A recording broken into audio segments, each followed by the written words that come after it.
हमें एक parallelogram given है ए बी सी डी, ठीक है, ये है हमारे पास, और इस लाइन को हम थोड़ा सा इस तरह से इंक्रीज कर देते हैं। अब ये हो गया ए पॉइंट, ये बी पॉइंट, ये सी पॉइंट और ये डी पॉइंट। सिर्फ आपको मान लो 80 डिग्री का एक एंगल गिवन है, और ये हमें दे रखा है एक्स, ये हमें दे रखा है वाई, और ये हमें दे रखा है जेड।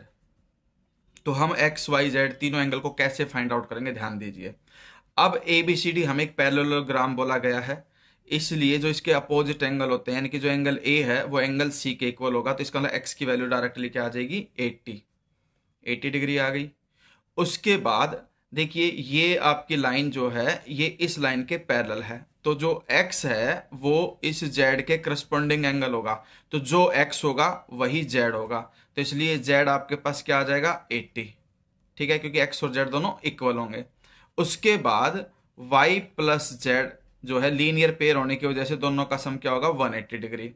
अब अगर मान लो y प्लस जेड 180 डिग्री है और z की वैल्यू हम 80 निकाल चुके हैं, तो हम क्या करेंगे, इसको माइनस करेंगे। अब 180 में से 80 को माइनस करने पर आपके पास जो बचा वो 100 बचा। तो इस तरह से जो y है वो आपके पास कितना आ गया, 100 डिग्री, ठीक है।